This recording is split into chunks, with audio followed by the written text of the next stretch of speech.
कालिदास थे विक्रमादित्य के शासन में। जी जी। अहंकार हो गया बुद्धि बल का। एक दिन गए थे शिकार पर विक्रमादित्य के साथ, भटक गए, एक झोपड़ी पर पहुंच गए दोनों। तो प्यास लगी थी, जल मांगा अम्मा से। अम्मा ने, एक बूढ़ी अम्मा, उस बूढ़ी अम्मा ने कालिदास से पूछा कि पहले परिचय बताओ तब जल मिलेगा। अब राजा अपना परिचय नहीं देता। तब कालिदास जी यहाँ पर दूसरी बात कहते हैं। कालिदास जी गुप्त बातें करते हैं। कालिदास जी कहते हैं अम्मा सुन, हम यात्री हैं। अम्मा ने कहा यात्री तुम नहीं हो सकते, यात्री तो केवल दो हैं, सूरज और चंद्रमा, जो यात्रा पर है। अब यहाँ पर कालिदास का दिमाग ठनक गया कि अम्मा कुछ गूढ़ बातें कर रही है। तब कालिदास ने कहा कि सुन अम्मा, हम अतिथि हैं। बोले सुनो, अतिथि भी तुम नहीं हो सकते। अतिथि भी दो हैं, धन और यौवन। धन आता चला जाता, यौवन जवानी है, अतिथि की तरह चली जाएगी।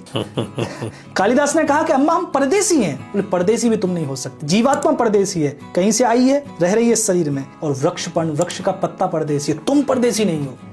कालिदास बोले अम्मा हम क्षमावंत है, क्षमा करने वाले हैं, हम इतनी ताकत रखते हैं। बोले क्षमावंत भी तुम नहीं हो। पृथ्वी और नारी, ये दो ही क्षमावंत। ये पृथ्वी तुम्हारे सारे अपराधों को क्षमा करती है, और नारी, एक नारी में ही सामर्थ्य तुम्हारे सारे कुकृत्यों को क्षमा करने की। कालिदास ने अंत में कह दिया कि अम्मा हम राजा हैं।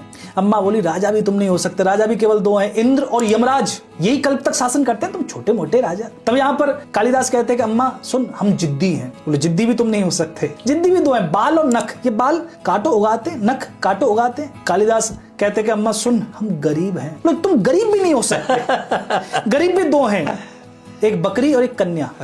वो बकरी गरीब है जिसका मेमना कटने जा रहा है, उससे गरीब कौन होगा? वो कन्या गरीब है जो अपने पिता के घर रह रही है, और एक दिन पता चलता है कि वो घर उसका नहीं है। तब यहाँ पर कालिदास कहते हैं सुन अम्मा, हम हार गए। तब अम्मा कहती है बावलो, तुम हारे हुए भी नहीं हो। हारे हुए भी दो हैं, एक कर्जदार जिसने कर्ज ले रखा वो हारा हुआ है, और दूसरा एक वधू का पिता जिसकी बेटी विदा हो रही है, वो सब हार रहा है। तब यहाँ पर चरणों में गिर गए, बोले अम्मा सुन, हम मूर्ख हैं। तब यहाँ पर अम्मा ने कहा सुनो, तुम मूर्ख भी नहीं हो सकते। फिर मूर्ख भी दो हैं, एक अयोग्य राजा और एक दरबारी पंडित। कालिदास चिल्ला पड़ेगा अम्मा मैं दरबारी पंडित ही हूँ।